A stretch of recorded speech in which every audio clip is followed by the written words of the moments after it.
Assalamualaikum warahmatullahi wabarakatuh. Alhamdulillah nahmaduhu wa nasta'inuhu wa nastaghfiruh wa na'udzu billahi min shururi anfusina wa min sayyiati a'malina. May yahdihillahu fala mudilla lahu wa may yudlil fala hadiya lahu. Amma ba'd. Jamaah shaimin shaimat rahimakumullah.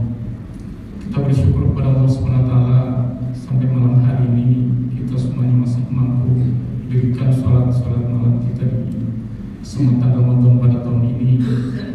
Tentunya harapan kita semuanya mudah-mudahan kita tetap diberikan kesehatan lahir maupun batin, dan kita mohon kepada Allah mudah-mudahan segala aktivitas ibadah yang kita laksanakan selama bulan ini sampai akhir nanti kita selesaikan Ramadan, kita mohon kepada Allah mudah-mudahan semuanya diterima oleh Allah Subhanahu wa taala. Amin ya rabbal alamin. Juga kita tetap mohon kepada Allah mudah-mudahan kita semuanya tetap diberikan kesehatan sehingga kita mampu melaksanakan seluruh rangkaian Ramadan pada tahun ini. Jamaah shaimin shaimat rahimakumullah. Suatu saat pernah Rasulullah sallallahu alaihi wasallam pulang dari peperangan Badar,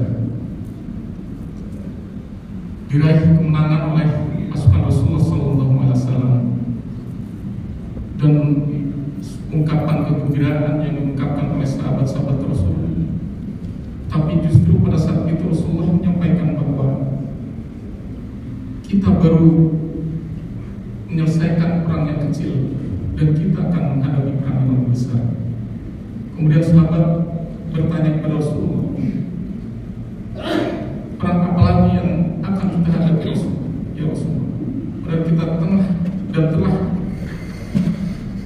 melaksanakan peperangan yang besar, dan apa yang akan kita hadapi setelah ini ya Rasulullah? Kemudian Rasulullah sampaikan bahwa perang yang lebih besar yang akan kita hadapi adalah perang melawan hawa nafsu. Hadis ini begitu populer di dalam kehidupan kita. Apa yang Rasulullah sampaikan tersebut, yakni bagaimana memerangi hawa nafsu merupakan peperangan yang lebih besar dibanding peperangan fisik yang telah dilaksanakan, walaupun pada saat itu mendapatkan satu kemenangan di dalam peperangan Badar. Sehingga peperangan yang dihadapi oleh manusia yang besar adalah bagaimana kita mampu mengendalikan nafsu yang ada di dalam diri kita. Ini merupakan satu perjuangan di dalam kita menghadapi apa yang menjadi fitrah manusia. Al-Ghazali membagi nafsu menjadi dua, yakni nafsu lawamah dan nafsu mutmainnah. Nafsu lawamah adalah kecenderungan manusia untuk melaksanakan hal-hal yang negatif, hal-hal yang merupakan keburukan, hal-hal yang jauh dari Allah SWT, hal-hal yang berkaitan dengan dosa dan kemaksiatan. Ini adalah nafsu lawamah. Jadi kecenderungan manusia untuk berbuat zalim, manusia berkata yang tidak baik, berbuat fasik, berbuat berbagai macam kesalahan dan dosa. Ini adalah satu fitrah manusia. Kemudian di sisi yang lain adalah nafsu mutmainnah, yakni satu kecenderungan nafsu, dorongan nafsu yang ada dalam diri manusia untuk berbuat sesuatu yang baik di hadapan Allah SWT. Dan dua kecenderungan ini pun ada di dalam setiap diri manusia. Sehingga bagaimana kita mampu sebagai hamba Allah untuk mengendalikan nafsu ini. Dan inilah yang menurut Rasulullah bahwa bagaimana kita mampu mengendalikan nafsu ini merupakan satu peperangan yang besar dibanding peperangan fisik yang dilaksanakan. Sehingga di kesempatan Ramadan ini, marilah kita sama-sama kita latih dan kita didik hati dan jiwa kita. Kita didik selama 1 bulan ini bagaimana kita mampu mengendalikan nafsu untuk cenderung pada hal-hal yang mutmain, hal-hal yang baik. Kecenderungan berbuat salah kita minimalisir. Kalau bisa kita hilangkan selama Ramadan ini. Kita minimalisir perbuatan-perbuatan salah dan dosa baik yang dilaksanakan oleh entah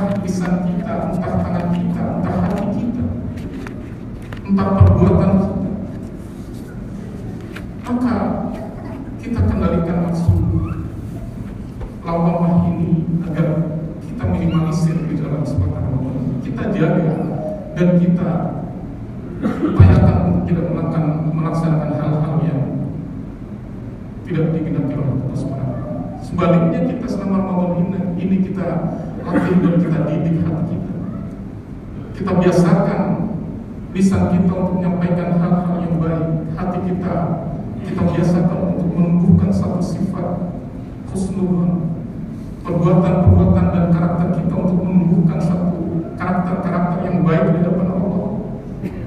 Selama 1 bulan ini kita biasakan, kita latih dan kita jadikan sebagai satu karakter yang akan membentuk jiwa kita menjadi karakter nafsu yang lima ini.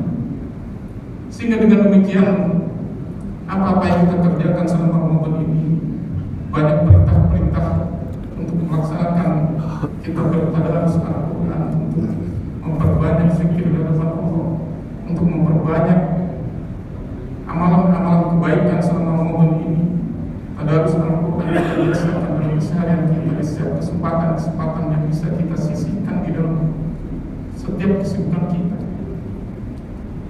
Maka apa yang kita kerjakan dengan kebaikan-kebaikan itu, kita biasakan bagaimana kita lisan kita untuk menyampaikan hal-hal yang baik. Kita nasihati anak-anak kita, istri kita terhadap hal-hal baik. Dan tentunya bagaimana kita juga menata diri kita. Tidak semata-mata kita menasihati orang lain, tapi bagaimana kita mampu untuk mengelola nafsu yang ada dalam diri kita, sehingga kita menjadi contoh, menjadi keteladanan di dalam lingkungan keluarga kita, menjadikan karakter-karakter yang baik terbentuk di dalam setiap aktivitas kita. Yang muncul adalah akhlakul karim, akhlak yang baik di hadapan Allah SWT, baik yang muncul dari lisan kita, dari hati kita, dari perbuatan kita sehari-hari. Sehingga dengan pembiasaan ini menjadi satu hal yang semestinya bisa kita pertahankan setelah selesai Ramadan. Karena orang-orang yang berhasil di dalam semua Ramadan adalah siapapun dari diri kita yang mampu untuk mengistiqomahkan, yang mampu mempertahankan kebaikan-kebaikan yang sudah dilatih dan dididik selama 1 bulan ini untuk bisa kita pertahankan setelah nanti selesai Ramadan. Tadarus Al-Quran yang mungkin selama ini sudah kita biasakan di dalam kesempatan-kesempatan yang ada, masih tetap kita pertahankan selesai Ramadan nanti. Zikir-zikir yang kita panjatkan di hadapan Allah masih kita biasakan setelah Ramadan nanti. Sholat jemaah di masjid yang sudah kita biasakan selama 1 bulan ini, mampu kita pertahankan selesai Ramadan nanti. Dan berbagai macam aktivitas kebaikan dan ibadah yang lain selama Ramadan ini mampu kita pertahankan, kita istiqomahkan setelah Ramadan nanti. Maka mereka itulah yang mempunyai satu indikasi bahwa puasanya diterima oleh Allah SWT. Jemaah Soimin dengan senantiasa menjaga hati untuk mampu mengendalikan nafsu yang ada di dalam diri kita, maka semestinya dengan apa yang kita biasakan ini akan memunculkan kesalahan spiritual kita. Ada satu kebaikan yang berubah di dalam aspek spiritual kita. Ada satu perubahan dari sebelum Ramadan dan nanti setelah selesai Ramadan. Terbentuknya perubahan spiritual dari sesuatu yang kurang menjadi sesuatu yang lebih. Mungkin sholat-sholat yang selama ini kita kerjakan hanya barangkali hanya sholat-sholat wajib yang kita kerjakan, nanti pada setelah selesai Ramadan muncul lagi sholat-sholat sunnah setelah selesai Ramadan nanti. Kita terbiasa dengan sholat-sholat sunnah setelah atau sebelum sholat-sholat wajib. Kemudian barangkali kita bisa menjadikan sholat-sholat sunnah yang lain, entah sholat tahajud kita, entah sholat duha yang kita kerjakan. Maka dari perubahan-perubahan inilah yang akan menjadikan satu indikasi bahwa puasa kita diterima oleh Allah SWT. Tentunya perubahan-perubahan kesalehan spiritual ini harus kita perjuangkan. bukan merupakan hal yang mudah kita kerjakan, tapi satu perjuangan yang berat dalam mengendalikan nafsu yang ada di dalam diri kita.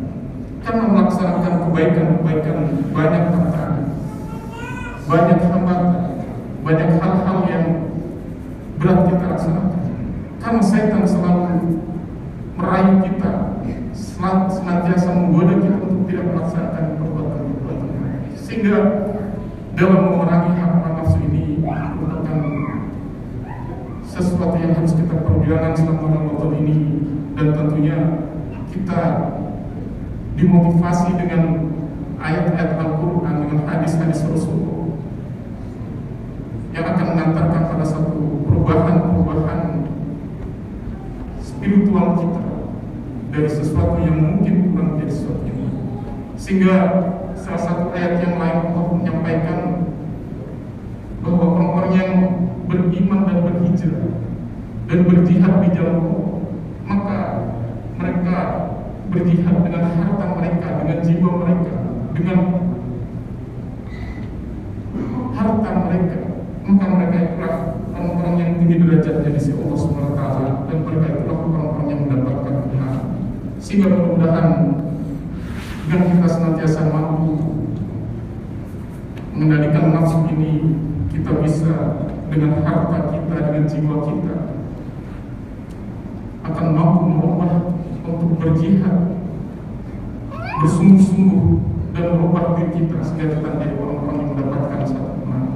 Sehingga mudah-mudahan dengan kemenangan ini, sebagaimana dalam perintah puasa, yakni di akhir perintah puasa itu terbentuknya la'allakum tattaqun, terbentuknya kualitas takwa di dalam diri manusia. Sehingga mudah-mudahan kita yang telah memperjuangkan takwa ini, mudah-mudahan Allah berikan kemudahan kita semuanya meraih